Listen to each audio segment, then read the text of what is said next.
E aí, pessoal, tudo bem com vocês? Professor Eurico aqui.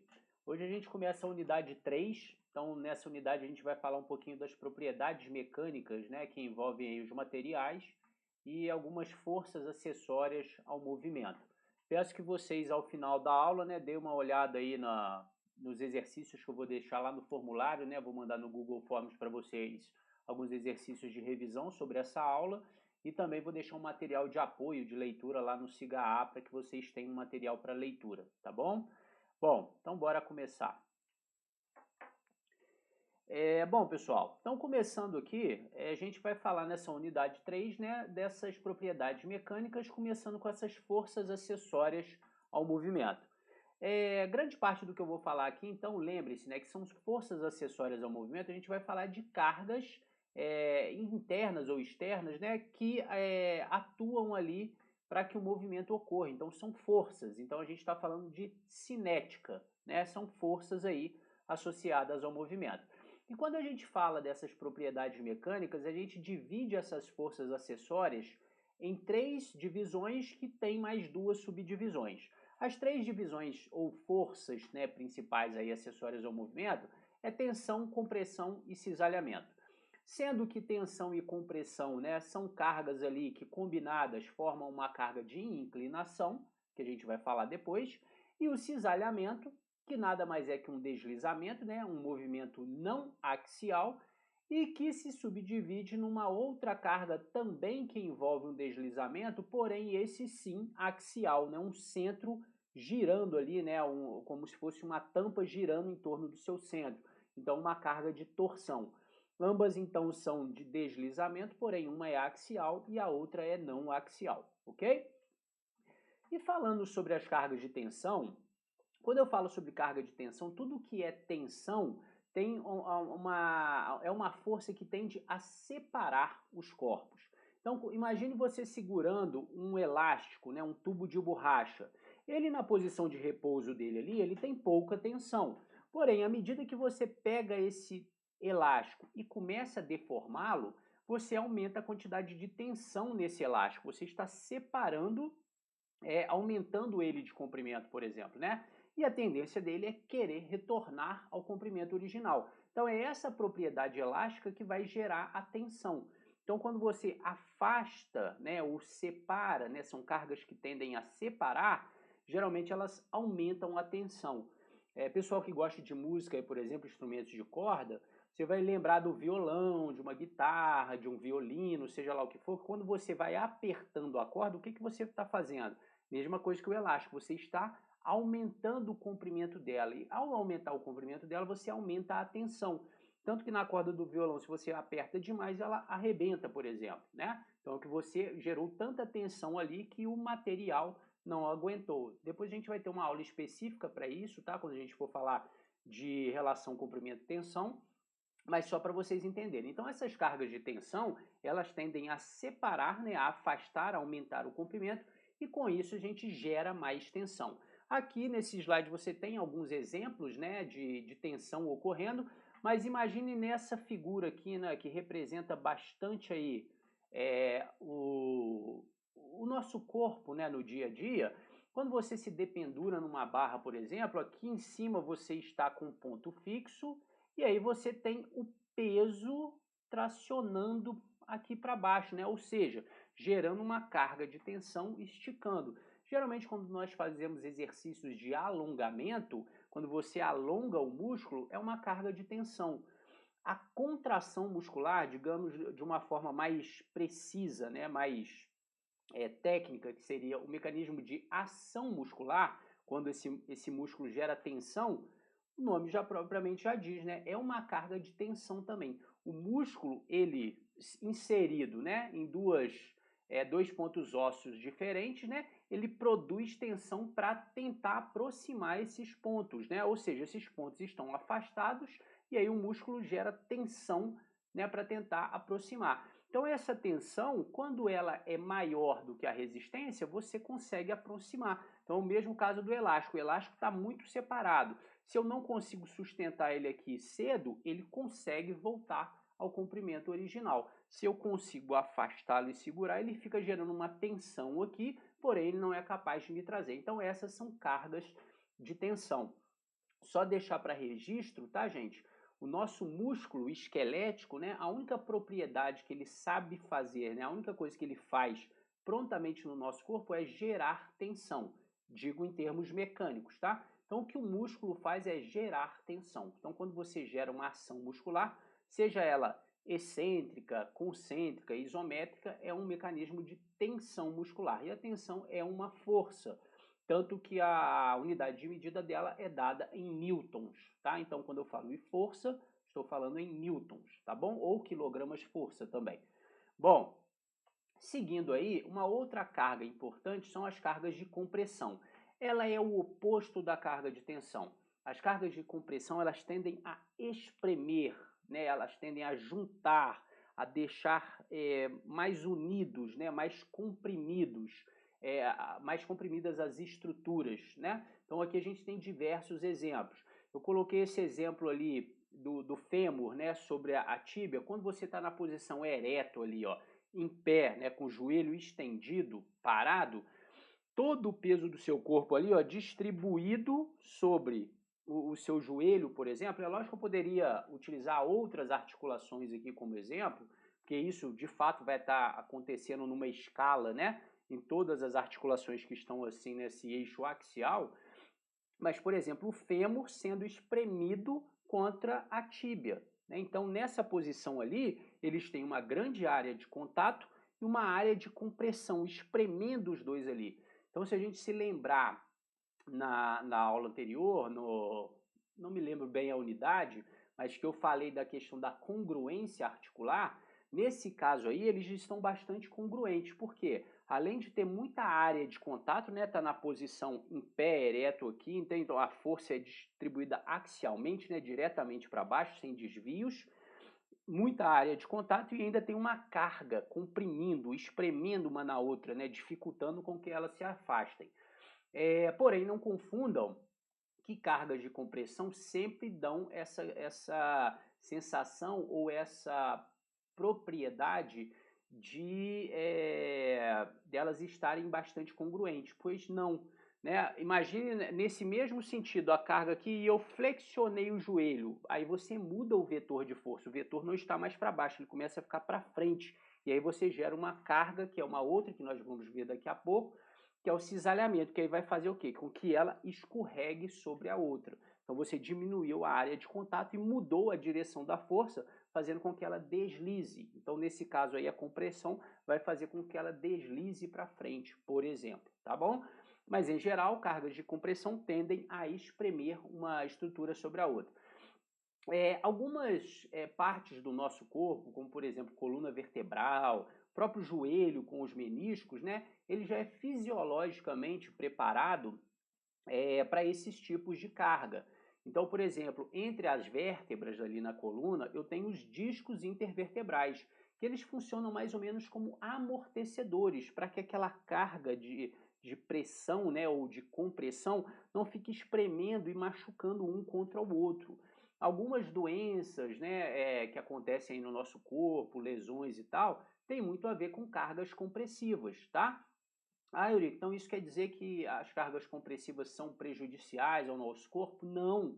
Né? O que depende é a quantidade de carga compressiva, se eu estiver falando de uma forma aguda, ou a frequência com que eu imponho o meu corpo a essas cargas progressivas. Ou seja, muitas vezes, durante muito tempo, às vezes uma carga pequenininha pode se tornar um problema. No caso crônico. Então, nesse caso, as cargas compressivas elas não podem ser entendidas nem como vilãs, nem como boazinhas. Né? Elas têm um papel benéfico, mas também podem ter um papel ruim. O papel benéfico, por exemplo, é em função das cargas compressivas que eu tenho a remodelação óssea. Então, aí nessas epífises ósseas, né, no finalzinho de um osso, né, das extremidades do osso, as epífises ali, é onde tem a remodelação, a troca do osso. O osso velho sai e há uma formação do novo osso ali, né? Então isso acontece em ciclos aí durante a nossa vida, durante muito tempo. E essas cargas compressivas têm essa função, né? Essas cargas compressivas fazem com que essa remodelação aconteça de forma mais pronta. Porém, pode ser perigoso também. No caso de um menisco ali, né? Então, os meniscos também funcionam como um amortecedor ali no joelho. Mas dependendo, eu coloquei uma carga tão pesada, a compressão foi tão grande que ele não aguentou e estourou ali. Aí você tem os problemas, tá bom? Mas então, levando em consideração aí, cargas compressivas também são forças que atuam aí, fazem parte do que acontece, né, das propriedades mecânicas aí no nosso corpo. A outra carga que eu estava falando agora para vocês é uma carga de cisalhamento, né? Uma carga que ela escorrega, né? Uma estrutura sobre a outra. Então, os cisalhamentos, eles estão muito presentes no nosso corpo, principalmente na maioria dos movimentos em que há movimento articular, né? E o nome próprio já diz, né? Ele é não axial, ele desliza, né? Então, no cisalhamento, você tem uma estrutura que tende a deslizar sobre a outra. Se você olhar para esse exemplo que eu dei aqui dessa moça fazendo um agachamento, olhando mais de perto ali o joelho da frente, naquela posição, uma carga, né? Uma força, né? Por conta daquela posição que está sendo apontado ali, ela tende a fazer com que o fêmur deslize ali para frente no platô tibial e perca contato com o platô tibial. Quem não deixa que isso aconteça? Alguns ligamentos que nós temos ali fortes segurando aquilo, né? Nesse caso ali nós temos ligamento cruzado anterior, ligamento cruzado posterior, ligamentos colaterais ali do joelho e também o próprio músculo, né? Então nós temos, por exemplo, para esse deslizamento para frente, né? O que nós chamamos de cisalhamento anterior do fêmur sobre a tíbia, você ainda tem os músculos ali que estão segurando. Então, por exemplo, os músculos que se inserem ali na tíbia, né, os isquiotibiais, posterior de coxa, segurando ali para que isso não aconteça. Então, tem uma série de fatores ali que impedem que o cisalhamento gere esse tipo de problema de desarticulação ou luxação. Mas, em geral, então, as cargas ali de cisalhamento são cargas de escorregamento. Elas também não podem ser encaradas como, são cargas ruins ou cargas boas, assim como eu estava falando da compressão, ou até mesmo da tensão, né, no exemplo que eu dei de se arrebentar, né, alongou demais até que se arrebentou, elas também têm o seu papel fundamental. Então, grande parte dos movimentos que acontecem aí, se vocês se lembrarem da parte de artrocinemática, depende desse cisalhamento, desse escorregamento aqui, né, desse deslize de uma superfície sobre a outra, tá bom? Essas são as três principais cargas. Agora, como eu falei para vocês, quando eu tenho a junção, por exemplo, de cargas como a compressão e a tensão, eu vou ter uma carga de inclinação. Mas antes disso, vamos falar um pouquinho do estresse mecânico. O estresse mecânico ele tem uma função muito semelhante, né, às cargas compressivas, mas o estresse mecânico ele leva em consideração a força que está sendo aplicada de compressão sobre a determinada área em que essa força está sendo aplicada. Então, se vocês observarem esse exemplo aqui, digamos que essas setinhas representem uma força compressiva, tá? De 10 newtons. Ambas têm os 10 newtons, tá? É a mesma força que está sendo aplicada. Porém, uma delas está sendo aplicada em uma área grande. A outra está sendo aplicada numa área pequenininha. Então, nesse caso aqui, quanto menor a área, maior vai ser o estresse mecânico, maior vai ser a percepção, né, dessa força naquele local, tá bom? Então, a fórmula, né, para estresse mecânico é a força dividida pela área. Então, se você quer aumentar diminuir a pressão, né, se a gente lembrar dos conceitos de pressão que eu falei para vocês, é a mesma coisa, né? Então, o estresse mecânico entra nessa mesma ideia. A força sendo aplicada numa área grande, ela se dilui, você não percebe tanta pressão. Quando você diminui a área de contato com aquela mesma força, isso daí aumenta muito. Um exemplo clássico que nós temos para isso é no nosso corpo humano. Então, o nosso corpo humano ele tende a ser bastante inteligente, né? Pela questão fisiológica como ele já é formado. Se a gente for comparar, por exemplo, os corpos das vértebras, né? Se eu pegar uma vértebra cervical, que está lá em cima, né, bem lá para cima lá, que praticamente só sustenta o peso da cabeça, né? Minha cabeça tem um peso, né? Lembra o vetor de força, peso apontando para baixo, e esse peso é pequeno. Então, essa vértebra ali, ela geralmente ela tem um corpo vertebral um pouquinho menor, a área dele, né? Por quê? Porque ela não precisa sustentar muito peso. Então, essa força, peso, né, atuando sobre aquela área relativamente pequena, não gera um estresse mecânico muito grande. Porém, quando eu vou lá para a coluna lombar, então lembre-se, tudo que está acima, por exemplo, daquela vértebra lombar, vamos supor que eu peguei a terceira, quarta, quinta vértebra lombar, tudo que está acima dela é peso a mais e que está sendo sustentado. Então imagina lá minha terceira vértebra lombar, está sustentando tudo que tem acima dela, né? As outras vértebras, o tronco, né? Costelas, os membros, a cabeça, ou seja, isso é peso, isso é força. Então se a força está muito grande, se ela tivesse uma área pequenininha, isso ia gerar um estresse mecânico muito grande. Então o que que acontece? A área dessas vértebras, ela muda um pouquinho, né? Então fica uma área, opa, desculpa. Então fica uma área diferente. Por isso que as vértebras, por exemplo, lombares, elas têm uma área maior do que as vértebras cervicais. Por quê? Como elas sustentam mais peso, eu preciso ter uma área maior para distribuir esse peso para que o meu estresse seja menor. Se ela tivesse uma área muito pequenininha, essa força muito grande em uma área muito pequenininha ia aumentar muito o estresse mecânico, e aí eu teria muito mais problemas. Vocês veem, né, no dia a dia, a coluna, por exemplo, lombar é uma das que é mais afetada por problemas, né, de compressão intradiscal, hérnias, essas coisas todas, né? Mesmo com essa vantagem, né, fisiológica que nós temos. Agora imagine se ela tivesse um corpo, né, muito pequenininho, né? Uma área muito pequenininha, ia ser pior ainda. Então, entendam essa relação de estresse mecânico que é muito semelhante à relação de pressão que vocês viram na aula de cinética. Você divide a força pela área, né? Lembre-se que peso também é força, tá, gente? Então, peso é uma força. Então, peso sobre área ou força sobre área é a mesma coisa. E ou seja, elas são inversamente proporcionais. Quanto maior a área, menor o estresse mecânico. Ou quanto maior a área, menor a pressão naquela estrutura. Tá bom? Bom, agora voltando à combinação de cargas, né? A carga de inclinação é a primeira carga ali que ela não é uma carga muito bem distribuída, né? Ela é uma carga excêntrica, ela não tem um comportamento muito padrão axial como essas outras cargas, né? Apesar da carga de cisalhamento, por exemplo, ser horizontal, né? Mas a de inclinação é uma combinação. A inclinação já diz, né? Como se você pegasse uma estrutura e dobrasse essa estrutura. E quando você dobra essa estrutura, você tem os dois lados dela que acontecem coisas, né? Ou forças mecânicas ou propriedades mecânicas diferentes. Então veja esse exemplo que eu estou mostrando aqui do elefantinho aqui para vocês, ó, em cima de uma tábua, né, e a tábua pendeu para o lado. Veja que nesse lado aqui, ó, você tende a afastar, você aumenta o comprimento, né?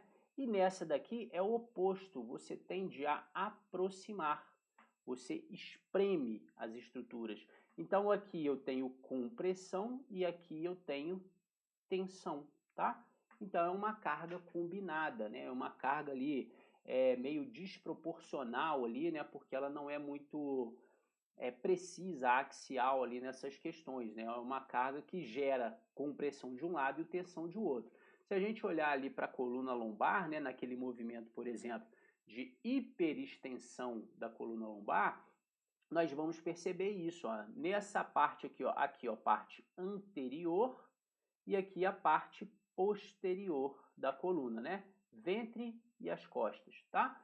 E aí você tem nesse movimento aqui, ó, a parte anterior tende a afastar os corpos vertebrais e na parte posterior tende a espremer ali os corpos vertebrais, principalmente ali nos processos espinhosos.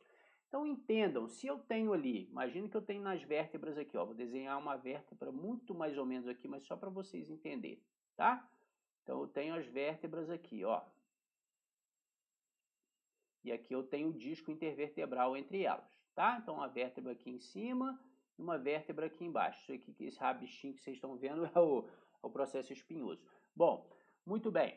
Quando ela faz esse movimento que ela está fazendo aqui, ela tende a espremer essa parte aqui. Quando ela espreme essa parte aqui, e essa parte aqui, ó, se abre, a da frente se abre e a de trás aperta, né? Então, a tendência é o quê? Que esse disco intervertebral, ó, seja jogado para frente. Quando eu faço os movimentos de flexão da coluna lombar, então o movimento oposto àquele que vocês estão vendo ali na imagem, ocorre o oposto, né? Você espreme aqui na parte anterior e aí a vértebra tende a sair para o lado, a vértebra não, desculpa, né? O disco intervertebral tende a sair para a parte posterior. A maioria das hérnias que acontecem, né, hérnia de disco, o que é a hérnia de disco? Tem ali o disco intervertebral e aí você tem um extravasamento ali, o núcleo pulposo, ele fere ali, né, sai do ânulo fibroso, né, ele extravasa ali, gera uma dor danada, né, e tal. Então nada mais é do que isso, né, porque ela espremeu ali do lado e empurrou tanto que o anel fibroso não conseguiu segurar aquilo e aí sai um pouco daquele líquido ali, né, que tem uma certa propriedade ali de amortecimento e tal. E as mais comuns geralmente são por esses movimentos de flexão. De hiperextensão não é muito comum, porque o próprio processo espinhoso limita muito o seu movimento. Bate um processo espinhoso no outro e você não consegue, né, continuar o movimento. Para frente isso não acontece, então você tem muita mobilidade. Você tem mais mobilidade para flexão do que para hiperextensão, tá bom? Mas então só para vocês entenderem, né, a carga de inclinação é uma carga assimétrica, tá bom? E por quê? Porque é a combinação da tensão com a compressão. Tensão de um lado, compressão do outro. Muito bem. Por fim, a gente tem a carga de torção. Ela também é uma carga de escorregamento, né? Ela não deixa de ser um cisalhamento. Porém, esse cisalhamento é axial, porque ela tem um eixo, né? O eixo dela, o próprio eixo neutro, né? Imagina se tivesse um pino ali no meio da estrutura e ela está girando em torno daquele eixo ali, né? Essas cargas de torção são importantes aí para vários movimentos do nosso corpo, como vocês estão vendo aí nos exemplos, né? Rotação lateral para direita, para direita ou para esquerda da cabeça, rotação aqui do tronco também, né? Para direita ou para esquerda e tal. Porém, também são cargas que podem gerar problemas. Imagine um tipo de lesão que assim acontece às vezes no futebol, já vi acontecer, e é uma carga assim, que o tipo de lesão que acontece é muito aguda, né? Lesão aguda é que ela é muito forte, que arrebenta tudo ali na hora. Diferente de lesão crônica, né? Que são pequenas cargas ao longo do tempo até que ela se manifesta ali, né? Aí começa a ter aquelas dores, aquela coisa toda. Bom, imagina o seguinte, o jogador de futebol tá ali e pisou com a chuteira na grama, né? A chuteira tem aquelas travas, enterrou a chuteira na grama, o pé dele e o peso dele está todo ali sobre aquela perna, e aí de repente vem alguém e bate nele e ele gira. Porém, quando o pé dele está preso ali na grama e ele gira, o joelho não faz rotação, né? Lembre-se que o joelho é um gínglimo, né? Um tipo de articulação que praticamente não faz rotação, principalmente se estiver em cadeia cinética fechada, depois eu vou falar disso, ou seja, com o apoio do corpo ali, do peso sobre ele. Então ele não faz rotações. E aí quando acontece isso, o pé está travado ali, fica parado, né? A tíbia e a fíbula estão parados, porém o fêmur gira e aí ele sai arrebentando aqueles ligamentos todos ali que tem. Então uma carga de rotação, por exemplo. Nesse caso seria uma coisa ruim das cargas de rotação. Ao passo que nós temos diversas cargas de rotação, por exemplo, esses movimentos todos que a gente viu na osteocinemática, né? Supinação, pronação, rotação medial, rotação lateral, esses exemplos que tem ali no slide, são todos exemplos de força que geram torções aí no nosso corpo, tá bom? Bom, pessoal, eu acho que era isso, né, que eu tinha para falar aí para vocês na aula de hoje sobre essas cargas aí, né, essas propriedades mecânicas que nós temos aí. E aí eu deixo aqui para vocês o convite para vocês lerem o material de apoio e fazerem as questões lá no Google Forms, né, para testar o entendimento de vocês sobre o que eu falei aqui na aula de hoje. Tá legal? Espero que vocês tenham gostado da aula e na próxima aula a gente vai para a segunda parte da unidade 3, tá bom? Obrigado aí, espero que vocês tenham gostado. Valeu e até mais.